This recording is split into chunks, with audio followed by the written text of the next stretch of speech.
All right. Today we continued the bull breakout as we're now starting to see the SP 500 breaking back over the 50% retracement of the bear market. So first up, let's take a look at this weekly chart of SPY. So let's crack open this chart and see what's going on in the stock market today. All right. So on this weekly chart of SPY, you can see that we're continuing this bull breakout above the weekly resistance at SPY 407. And today we did go up 1.46%. So while I know it's Thursday, it also looks like it's National Go Hug a Bear Day because this was a very face-ripping rally after we got the bull breakout. There is without a doubt going to be a lot of short squeezing going on. So there's always going to be a lot of people asking the question, is this breakout just a trap? And are we just going to go right back into the bear market after a false breakout look?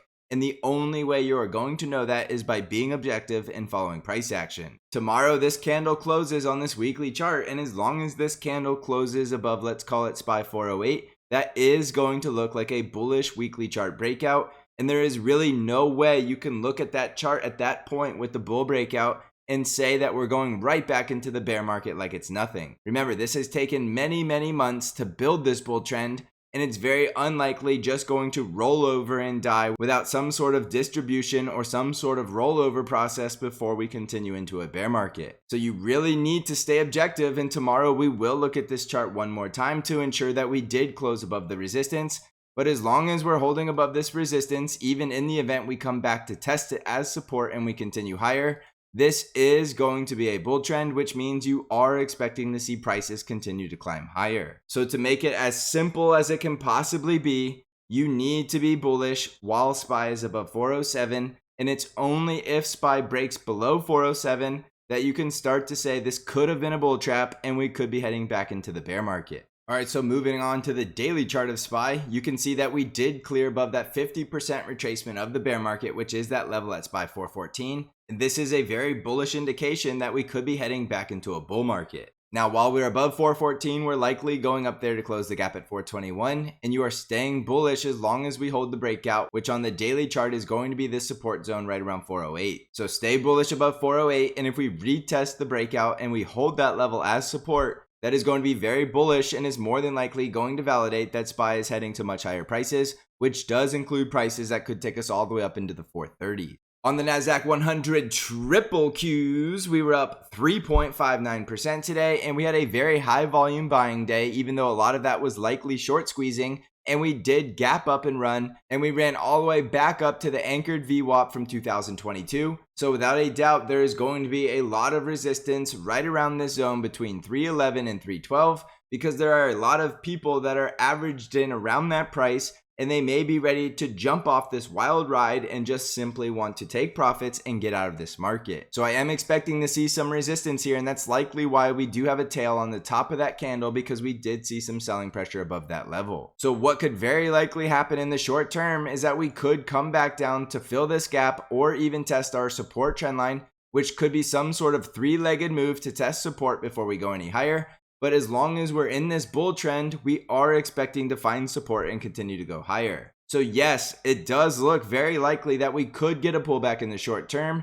But again, we are in a very strong bull trend, and as long as we're above this breakout level, which is right here at the triple Qs levels of 294, it does look like we could run all the way into the 320s and 330s. So again, these are very bullish charts, but that obviously does not guarantee we're just going to go straight up forever. Of course, there's always going to be the chance we get these pullbacks along the journey of going to higher prices. So just be objective, and you can stay a bull as long as you're above the trend line, which is going to be right around 299, and above the breakout of the neckline around 294. And if we start breaking above 311 all the way up to about 313, we are very likely heading into the 320s. So just stay objective and continue to follow the price action and the trend, and you will do just fine in this market as long as you're managing your risk around support and you're following the trend, which is still bullish. In the Dow Jones, we were down 0.13% today, and we continue to find resistance at the top of this bull flag, which is this resistance at 341.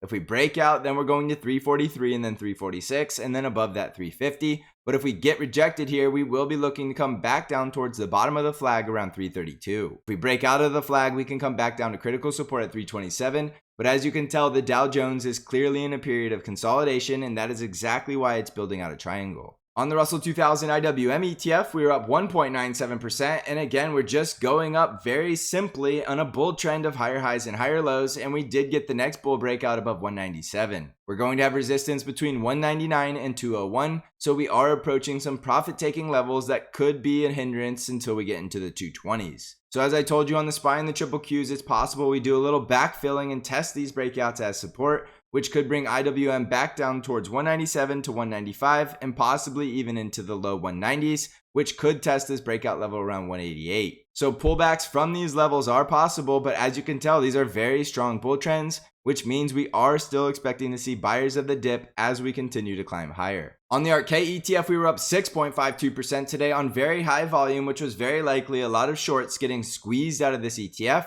because it has been in a bear market for a very long time. We hit two critical resistance zones between 44 and 45.7, and of course we are getting outside the upper Bollinger Band, so we are seeing some profit taking, or possibly even newfound bears are coming into this ETF. So from here, if we do get rejected from 44.5, we could come down to fill the gap at 42. But again, this is a bull trend, so we are expecting to see a higher low, which means we could find support right there at the gap fill, or just below at 41.6 and the breakout at 40.4. On the VIX, we were up 4.82% as the VIX is spiking back above 18, but it's still below that critical level of 20, which tells us we could still be in that bull market territory of low fear, which means we have a VIX below 20. If the VIX spikes above 20, get a lot more cautious of more volatility, which could return the bear market. But right now, the VIX is still heading lower and it's still in a bear trend. On Bitcoin, we're currently down about 0.6%, and Bitcoin is just below 24,000. And you can see Bitcoin is still above all of the moving averages with the price action and still in this bull trend.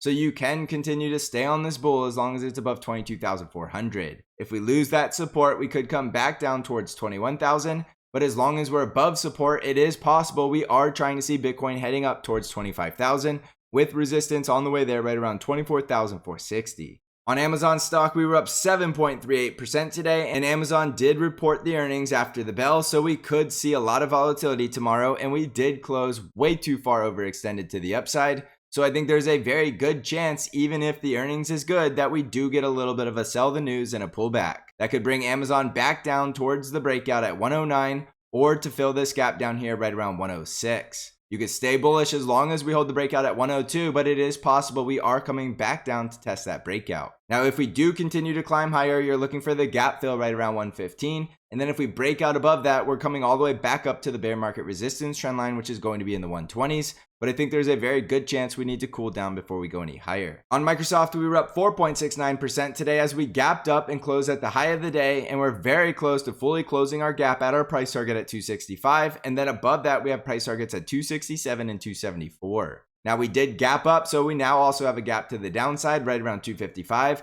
So again, a lot of these stocks and ETFs look like they could be due for pullbacks to test the breakout before they go any higher. So manage your risk on Microsoft right around this gap fill at 255 and the breakout level at 252. And you can get a little more bearish if we break that support because we could come back down to retest the critical support at 242. On Nvidia stock, we were up 3.66% as Nvidia blasted through our next price target at 213, which means this is now your risk level for the next price target at 230. If we break down below 213, we could come back down towards 192. But as you can tell, this is a very strong bull trend, and Nvidia does look like it's well on its way to higher prices. On Tesla, we were up 3.78% as Tesla did get that bull breakout over what I considered critical resistance at 183, which meant we were looking for that quick trip up to 196, and that is exactly what we saw today. All of this is still happening on high volume as we're squeezing the shorts out of this stock, and you can tell by the capitulation that we have fully finished the V-shaped recovery, and we're all the way back up to where we double topped at 196. So we are done with the capitulation, and now it is more than likely the short sellers that are capitulating out of this stock. So when you get capitulation, it's just an irrational thing and it goes in both directions, and that's what causes the V-shape. So the critical resistance is now going to be up here at 196 and then 205. I still expect to see a lot of sideways consolidation over the coming weeks, which is now likely going to be between the resistance at 196 and the support down here at 167. On Apple stock, we were up 3.71% today, and Apple was another stock that reported the earnings after the bell, and it did gap up and close near the high of the day today, so there is going to be a gap to fill down here right around 146. We hit our price target at 150 and we got back over the 200 moving average, but don't be surprised if we need to get a little bit of a cool down before we go any higher,